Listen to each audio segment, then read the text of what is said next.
And now, Introduce Everything proudly presents Elevenorella. It is based on the story of Cinderella with a bit of a twist. Let's tell you the story, shall we? Once upon a time, there was a young adult girl named Elevenorella. Elevenorella had 6 ugly, mean, wicked stepsisters named Ella, Lola, Asha, Vada, Elsa, and Nina. All 6 of them made fun of Elevenorella and made her do all the chores. Elevenor, wench! Sweep the floors, wash the dishes, clean out the pantry, do it all, said Ella, Lola, Asha, Vada, Elsa, and Nina, all together. One day, the king of Elevenville's messenger arrives and says, Hear ye, the king of Elevenville is going to throw a ball, and whoever has the most beautiful gown and crown shall marry his son, Prince Unicopling. But Elevenorella is not welcome. Her ugly, mean, wicked stepsisters are. He's going to marry me, said Ella. No way, Ella, you're wrong. He's going to marry me, said Lola. Both of you are wrong. He's going to marry me, said Asha. Vada said, all 3 of you are wrong. He's going to marry me, said Elsa. All 4 of you are wrong. He's going to marry me, Nina, the youngest stepsister, said. All 5 of you are wrong. He's going to marry me. Later, Elevenorella is so sad about not going to the ball and marrying Prince Unicopling. Suddenly, her fairy godmother arrives and asks her Elevenorella what's wrong by saying, There, Elevenorella, why are you crying, my dear? In which Elevenorella responds, I have lots of chores to do, but I can't go to the ball and marry Prince Unicopling. Elevenorella's fairy godmother can make her wish come true by saying, I can help with a bit of magic. Nobody will know it's you. And so she waves her magic wand to clean up all the chores for Elevenorella. But she's not done yet, she said. Elevenorella, go fetch me a pumpkin and some mice. Luckily, Elevenorella has 11 pumpkins and 22 mice. Elevenorella's fairy godmother waves her magic wand again to turn the 11 pumpkins into a handsome coach, 22 mice into horses, and then Elevenor's ripped clothes into a gown and crown. Elevenorella said, I've never seen such a double wonderful gown. You get a load of my glass slippers and climbs into the coach.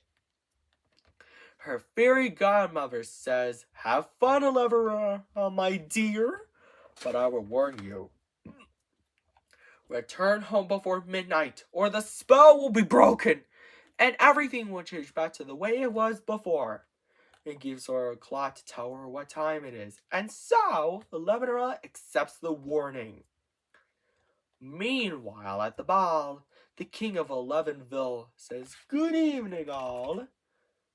My son, Prince Unicopling, was wondering who he should marry. Isn't that right, son? In which Prince Unicopling responds, Yes, father. Suddenly, Elevenorella arrives at the ball just in time.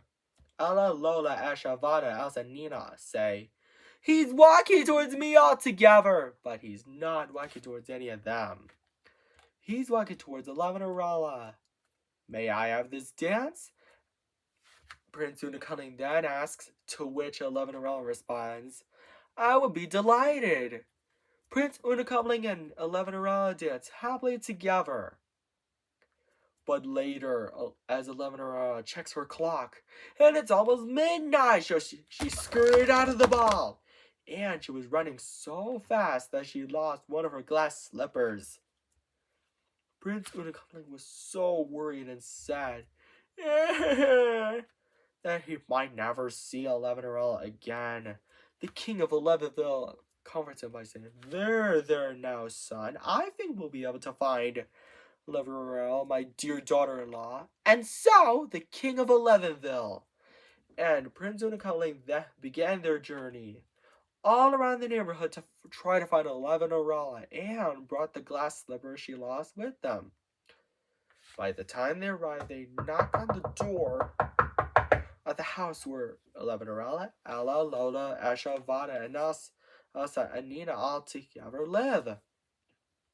But instead of Elevenorella, they find Ella, Lola, Asha, Vada, Elsa, and Nina. Prince Unicuddling then says, "Ladies, my father, the king of Elevenville, and I have a favor to ask. Can any of you try on this glass slipper?" Ella is first, but her foot is too big. Lola is next, but her foot is too small. "Nonsense! It fits!" she said. Asha, Vada, Elsa, and Nina did the same thing, but none of their feet are the right size either.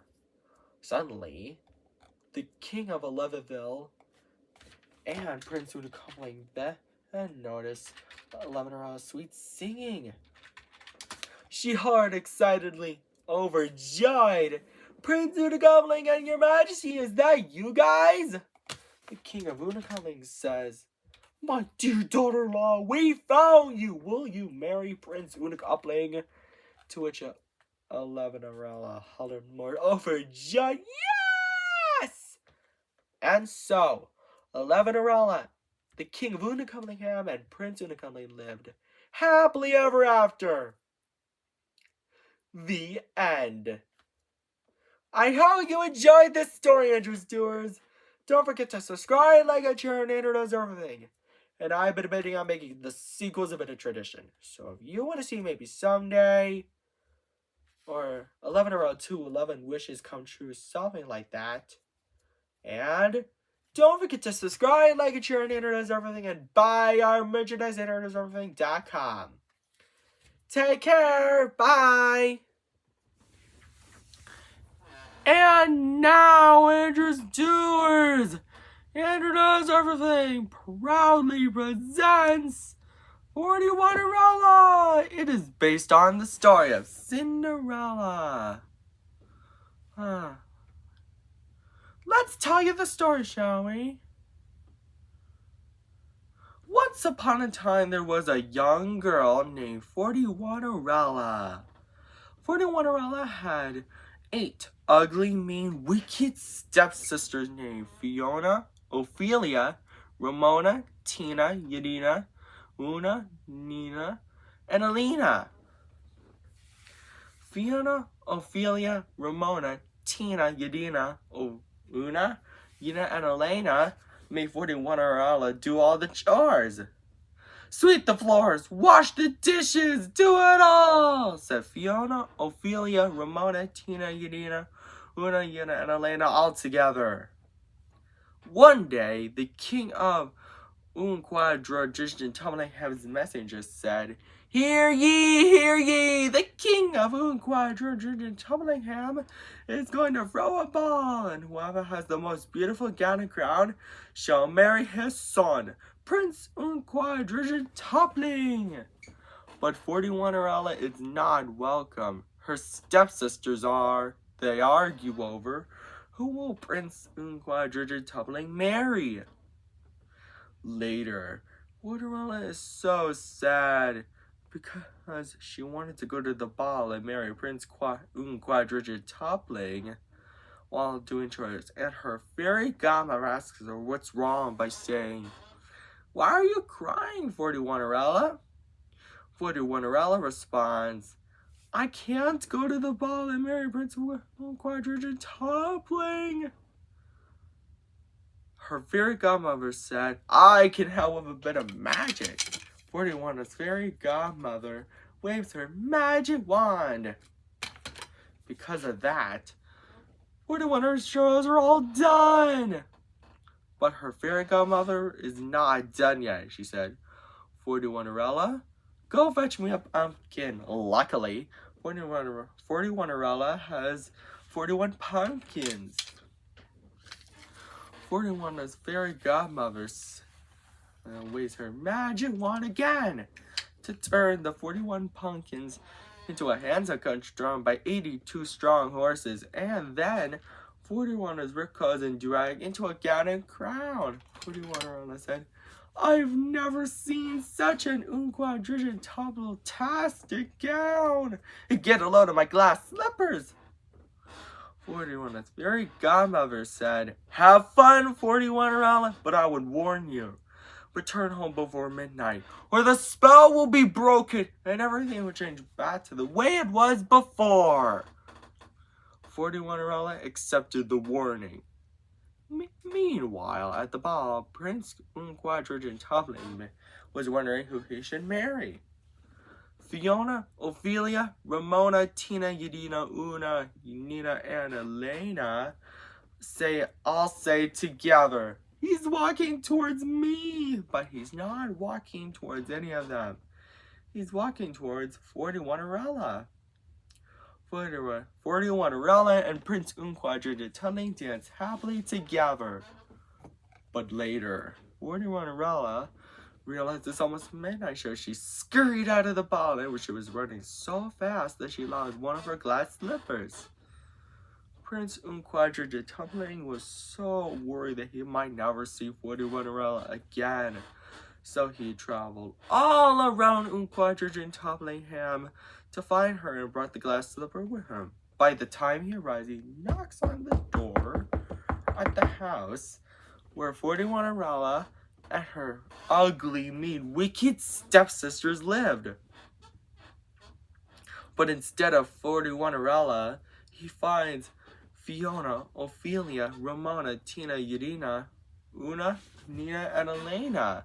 He then said, ladies, I have a favor to ask. Can any of you try on this glass slipper?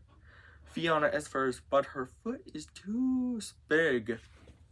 Ophelia is next, but her foot is too small. Oh. The rest did the same, but none of their feet are the right size. Suddenly, Prince Unquadrigentabling notices 41's sweet singing. The glass slipper fits! 41 gets so excited because she's happy to have Prince Unquadrigentabling back. And they both lived happily ever after. The end. I hope you enjoyed this story, Andrew's Doers, and if you want to see some sequels, I've been debating on making on those. Maybe I can do it. Take care. Bye.